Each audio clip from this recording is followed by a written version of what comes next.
So, I've had a few people who have asked me how you can do breakout rooms within Google Meet. And the short answer to that question is that you can't. However, as with all things technology, there is a pretty easy workaround for that particular problem. Now, for the sake of what we're going to be doing today, I would definitely suggest and encourage you to install a really cool Chrome extension before you even think about trying to do this. And that is the Chrome extension named Mute Tab. Now, Mute Tab does exactly that. It allows you to have multiple tabs open, all of which are making noise, but it allows you to only listen to one at a time. And if you have several groups that are working together, it could get pretty noisy. So in order for you to be able to focus on what one group is saying, you're going to be need to be able to kind of tune out everybody else. So you'll notice that I already have this particular extension on my Google Chrome. I would not even attempt to function without it with this type of activity. So that would be step one for me. So what you're going to do is you're going to carry on and you're going to start a Google Meet just like however you normally would start your Google Meets. For me personally, I always made sure that my students knew, that, hey, Google Meets, you always go to Google Classroom and you use the code that's in Google Classroom. So if you choose to start your Google Meets other ways, that's completely up to you. So click on my Meet code. Okay, things are getting started. Hey, I'm gonna go ahead and join this original Meet. Get all this mess off of here. So this is my original meet. That first tab right there is the original meet that I'm going to be working with. So this is where my students are all going to meet me. Um, but what I'm going to also do as we're having our conversation or whatever is I'm going to let them know, okay, in a few minutes, we're going to break out into small groups.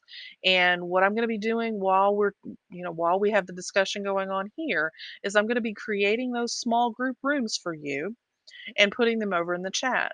Now, please do not join any of those small groups until I tell you which one you're a part of.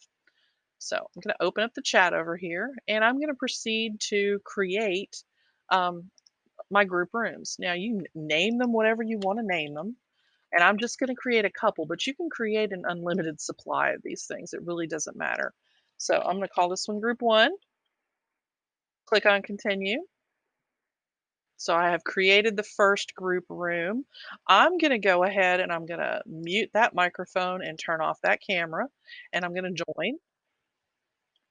I'm going to copy my joining information here and go back to my original Google Meet.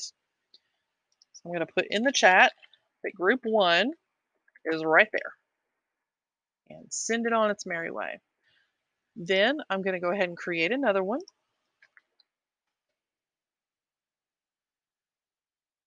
Okay. We're going to call this one group two. Incredibly original, I know.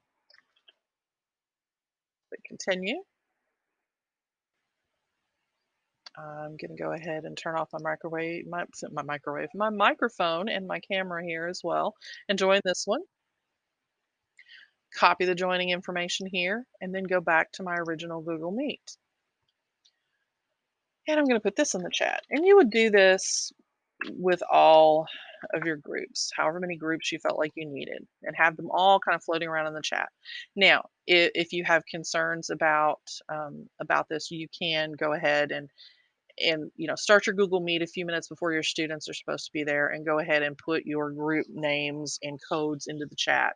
I would kind of leave those tabs unmuted just in case students decide to get all silly and get into those rooms and start side conversations, just to tell them, hey, get out of that room, go where you belong. Um, but at this point, whenever you're getting ready to send your students off into their rooms that they're going off into, that is when you're going to start muting some tabs. So I'm going to go ahead and I'm going to turn off my microphone and my camera in this particular room because there's not supposed to be anybody in here now. They're all supposed to be either in the group one room or the group two room. But I am going to leave this one unmuted. So If they sneak back into the main room, I'll know that they're in there. So, room 1, gonna go ahead and I'm gonna mute that room. I just click that and notice that the M is there. That means that that tab is muted. Group 2, I'm gonna mute that tab as well. Gonna let them have a moment to just kind of settle in and make sure everybody's into the room and that they've talked to each other for just a second. And then I'm gonna start stepping into rooms. I'm gonna go to room 1 first. I'm gonna unmute my tab so I can hear what they're talking about. And I am going to turn my microphone and my camera on so I can have a conversation with them about, okay, so do you all understand what the assignment is? Do you know what you're supposed to be doing? Do you have any questions for me before I just kind of pop off of here and let you get started on your assignment? And once they assure me, hey, no, we're ready to go, then I'm going to go ahead and I'm going to turn off my camera, I'm going to turn off my microphone, I'm going to mute that tab, and I'm going to go over and I'm going to have that same conversation with group 2. Now, the beauty of this is because I have my microphone and my camera off, they have no idea which one of these meets I'm in. I could be anywhere. I'm like the teacher who is suddenly invisible. They have no idea which group I'm listening to. They don't know if I'm listening in on their little side conversation. So chances are they might not have it. So that's just a really quick workaround, a way that you can do breakout rooms in Google Meet. So if you have questions, please let me know.